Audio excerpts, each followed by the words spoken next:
Yeah, that was, that's the pad. What's up, everybody? We're back in Maxine, and now we're going to fix her. She's got that terrible misfire, if you could look on the dash real quick. That flashing check engine light of doom. And of course, it's the coil pack right behind the intake manifold. So we're gonna do all of them, get it done, not be back in there anymore. It's not the worst thing in the world, but it sucks. We got the new Infinity wheels on, and they're driving pretty good, even though my little portable tire inflator just died, filling up one of them. So we're gonna bring it to the shop now. Gonna fill it all up. That's why the steering wheel's kind of cockeyed here. We're gonna get this thing nice and running, nice and smooth for our next trade up. Hopefully something a little bit nicer than this, a little faster. We'll see what we can get. Right now, let's head to the garage and see if we can fix her up. All right, we're at the shop. It's a nice quiet day, so we should get a lot done, a lot recording too. This behind me, or to the side of me, is all the parts we have shown to complete what we need to complete mechanically on the Maxima. I've also noticed a burning plastic smell, which means I probably ran over a bag. This is going off to a great start. Let's get this on with. One, action. All right, so now we got both of our wheels off. We're gonna tackle these struts. I spent an embarrassingly long amount of time trying to access the top of the strut from the trunk, like, you know, a normal car, when it's just these two nuts up here. That's all you gotta do. You stupid. And of course this one bolt here, and it should all come down. Just pouring the lower control arm with the pole jack, so this way nothing falls out on us. Okay, so we got our old strut out and sizing it up. It looks like it's the same. My mistake is the top mount did not come with the new one. I forgot you had to buy them new. But this rubber on this one, they don't look so bad. We can get away with reusing it. We just gotta take that top nut out, transfer everything over to this new strut. But if you ever want to know what a bad strut looks like, that's supposed to come back out. It wasn't supposed to be so easy to push back in. So we know it's bad. Look how dirty and filthy, covered in oil. These are junk. We're gonna put the new ones in. All right, those are all done, both sides. And while we're at the rear, we're gonna do the calipers, pads, and rotors. You saw on the other side, let's walk over. This beautiful piece of machinery right here was doing absolutely nothing. Look at that. This thing's probably seized, it's screwed up. I'm not gonna take my chances lubricating that and salvaging it. It's cheap enough to just do it. It's a safety feature. Might as well be safe. All right, good stopping point right now. I want to show you guys something. First off, if anybody's ever done the rear brakes on a Maxima, what the hell was Nissan thinking? This bolt right here for the caliper, the slide bolt, comes right in contact with the lower control arm. Luckily, we're doing the entire rear brake setup, so I can load the caliper on the bench and then just slide it on. That's such a pain. But here's a trick I wanted to show you guys. If you're doing rear calipers and you got a decent enough soft line where it's not cracking or damaged, you can put this plastic hose clamp on and it will restrict the flow of brake fluid coming out. As you can see on the floor, we have no brake fluid. There's nothing dripping out of here, maybe a little wetness, but this is gonna help you bleed the brakes way more efficiently without using so much brake fluid and getting so much air into the system. Also, I noticed on this brake caliper, take a look at this. Yeah, that was, that's the pad. This is really messed up. Thank God we're doing it all together. And we're all done. No more crusty dusty. It looks like it was sitting at the bottom of an ocean for 3 years. Brakes.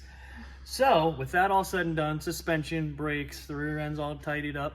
I'm gonna pop those wheels back on, drop it down, and then get to the real problem, the misfire. All right, intake manifold is off. We can now access the rear spark plugs. Now, I gotta say, this wasn't super challenging. There was just a lot of little crap in the way, and I should take my time, and anybody should take the time putting it back, because you usually forget a lot of the little things. We got a couple other issues we can address here. I already went ahead and bought new gaskets, so we won't reuse these. Throttle body the same. Check all that carbon and oil in that throttle body. Not looking good. What I should have done, and stupid me, was bought a PCV. But I didn't notice this. Look at that crack over there. That's what heat exposure does. When things get trapped all the way underneath the intake manifold, that's what happens with the spark plugs, and the coil packs. They just get heat soaked, and then they get brittle, and then they don't work.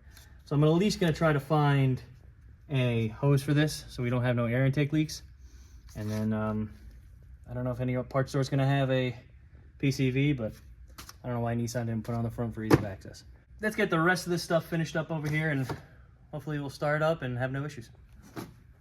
All right, right here we have our problem child Misfire. So as you can see, the spark plugs, I wouldn't say they're terrible. They're definitely probably the 70,000 miles that they are.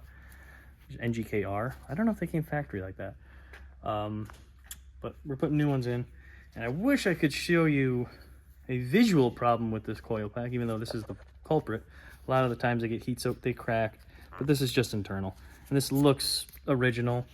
We're gonna fix that, like I said. We're putting brand new Hitachis in the back 3, and then if the front 3 go, we'll do it then, because that's easy.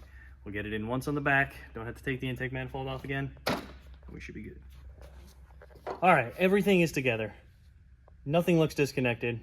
All I gotta do is fill up the tires when I get an air chock, but let's start it up and see how it goes.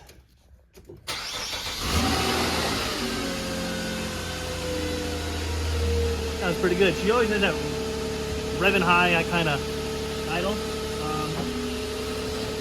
Should bring it down. I don't feel a misfire. And we reset the battery. We took the battery off, so that reset the computer. No checking the light popped up yet. She didn't sound like she has an intake leak. This sounds normal to me. She at a cold start on idle, she revs pretty high, probably 1500 we got right now.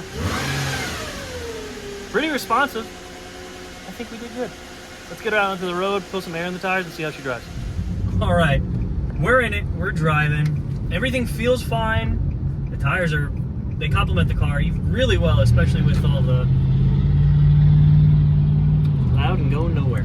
But really complements the car well, even with more tire meat. But she accelerates fine. I mean, we try to open her up a little bit. We're trying to get on the highway here. No more misfire. She's running great. Let me see right here. Let's open her up.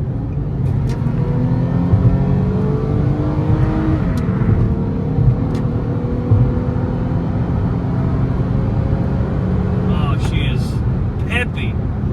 It's a good old VQ. We take care of it before the timing chains go, but I think we did good mechanically. She is sound. She's driving nice on the highway, comfortable. We could probably use an alignment.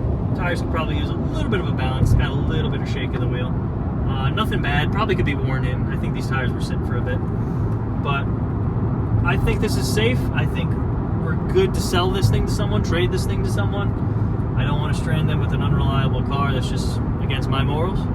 So I'm debating on doing the body work. I'm not good, so I don't think I'll record that. I'm gonna do a quick spray just to get the clear coat back, but I won't film that because I don't really want anybody following my crappy body work. But that'll do it for now. I think we're good, and we'll catch you in the next episode. See what happens with old Maxine over here. Take it easy.